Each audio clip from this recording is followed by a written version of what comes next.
Okay, now here inside of our passenger controller, we want to go ahead and create a find action to find a passenger from that list. So first of all, go ahead to the very top and create a using directive read model. So sorry, flight.read models. There we go. Now we can use our read models folder here, and inside there we got the flight read model and the time place read model, and we will now create a passenger read model because our DTO, and that's now very important, DTO is only for data transferring, because it means data transfer object, right? So you would never, or usually you would never write a DTO into a database, because DTOs are just for transferring data from A to B, but not for saving, because they may contain additional information, or they may have a naming which is not correct or not the way you want it. So usually what you do is, for submitting data from A to B, you would use a data transfer object, a DTO. And then if you want to save it to a database,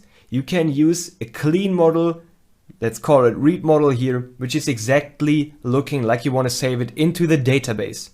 So right now, our read model, which we will create, will exactly look like the new passenger DTO, or sort of like. But later on, you maybe not only want to send a new passenger here, maybe you want to send in a new passenger and a new flight and some more information, right? And then you cannot take it and save it into the database because it has much more information. So this is why you have a data transfer object, not only passenger, maybe more information. And then you take that data transfer object and take the information you got from there and put it right into the read model, and then you save those read models. And now it sounds complicated, but it isn't really.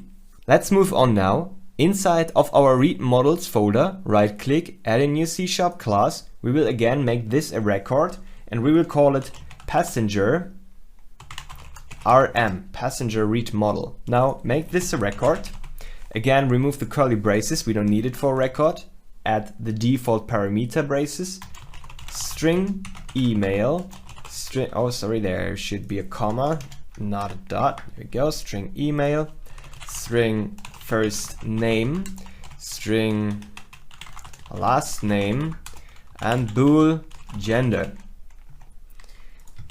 As I said, right now, missing semicolon here, right now our passenger RM is exactly looking like the DTO.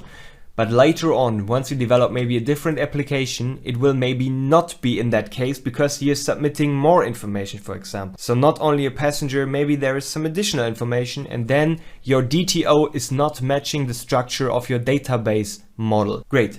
Now passenger controller, you will see where we will use that passenger read model in a second. No worries. Now let's create our nice action. Go ahead and create a public action result, and it's returning a passenger read model. Call that find, and we find it by email. So if you find something, you for sure have to, well, use any query. So give me a passenger with the email Yannick@tutorials, for example, right? So this is why we need that email here. Actually, what is more important is that we need to do that inside of the HTTP GET attribute. Right here, we can specify what query or what parameter we are looking at, email. So we will send in the email, and we can then use it here inside of the parameter. Let's do exactly this. Let's search for passenger inside of our list. So passengers, there we go, this is our static list, first or default. So please go ahead into that list and find one for me or none. You can see that auto completion going on here, which is totally correct.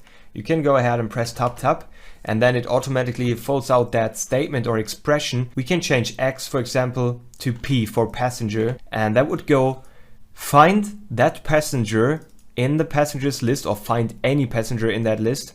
Find a single passenger in that list with that email, right? Passenger, where passenger email goes to the email from the parameter. Now, as I already said, if you have absolutely no clue about those expressions, go ahead and check out LINQ. It's pretty default C# knowledge, because it's how you can really quickly find elements inside of lists or collections at all. And you really want to know that. So if you understand what's going on here, totally fine, go ahead and stick with it. But if you're super confused, check out like a 10-minute documentation about LINQ You can find that on Microsoft page directly. Just go ahead and search for C# link. It's possible that we don't have a passenger, right? So I can write down johndoe@gmail.com, and if we don't have a passenger like this, the passenger here, this object will be null. So we need to make a null check. If passenger equals to null, then we return a not found. And in any other case, we have found a passenger and we can simply return an OK and pass in the passenger in the response body. Let's take a look, or a real close look. You can see action result is type of passenger RM, but our list here is type of new passenger DTO. So a passenger here will be of passenger DTO. Now we can go ahead, return OK, and return a new passenger DTO here, but what's required is a passenger RM. However, you can see that we don't have a compiler error. Let's go ahead and let's try out and see what happens. Go to the Swagger UI and you can see the get endpoint here, passenger email. So what we do now is we will first create a passenger. So post passenger, let's click on try it out. You can see email, let's write down something here, jl@gmail.com, whatever, it doesn't really matter. You can keep everything as it is. Let's say first name Yannick and then some sort of last name, and then we can simply execute it. We got that 200 response, right? So this is absolutely fine. Now let's close it here and then click on passenger email and let's search for it. Try to search for it. Click on try out and then jl@gmail.com. That's the mail that I've just used in the passenger call, in the posting just a second before. Let's click on execute. You can see that it actually worked because we have found the response here, 200 status code, and here we got jl@gmail.com, Yannick, and then Doe. So this is the information that I've posted before, and we were able to get this object from our C# list just by using that email here and then querying for it. Now, even though we found the passenger, and well, actually have that action result here of type passenger RM, and it's not really checking, or .NET is not checking if the type is matching, and we got that new passenger DTO right here, we should go ahead and do that explicitly. So we should definitely make sure that the values are matching and that we are returning a passenger read model and not a new passenger DTO. As I mentioned earlier, both types are matching each other, but that's not how it could look like in a potential other software later on. Now we take care about that explicitly. So we take our passenger RM, or we will create a passenger RM and then return it. So let's create a new one. Var RM read model equals to new passenger RM. And since this is a record, we can provide all of the information inside of the parameter braces right here. So let's do that. Set email here to passenger.email, passenger.firstname, passenger.lastname, and passenger.gender.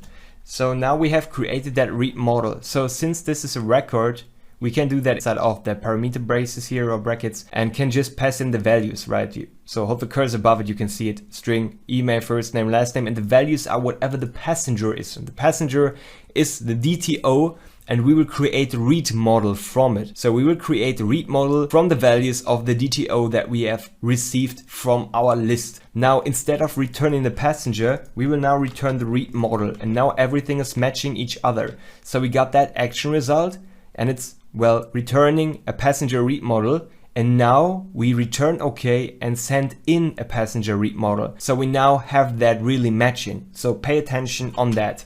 Okay, so there is another thing to mention here. Once we have created or registered everything, go ahead and try to find real quick right now an error right here. So not an error, but something we can improve. Well, it's pretty simple. We are producing the response type 201, and as I said earlier, if we create something new on the server, we should return a 201 status code. So this one here, okay, is 200, but we should go ahead and instead return 201, which is return created. So it's definitely okay if you go ahead and return an okay result, that's fine, 200, but you should go ahead and return a 201, and you will be forced to add a URI and an optional value. To make our life easier, we can then switch to use created@action. Now we can use name of find, And then we pass in value. Let's create a new object, set email to dto.email. There we go. Just need to switch the colon here to an equal sign. So what's happening now? Return created add action. We will now want to send in some values here. You got that action name and that value, and we redirect to finding because that one is returning us in the end the object because we're sending here the email. So what we're doing is we do a simple call on that find in the end, right? And that one is returning us an object, so the passenger read model, and we will get this and we will get that as an URL and have the information about where our new passenger got created. Great, so this is another best practice tip for you. Created add action and then simply call that method which returns you the desired object that you have just created, and this will post back your URI, which is pointing to the new object. Now we are done. Let's start our application one more time, save it here. Now inside of our Swagger UI, let's post a new passenger.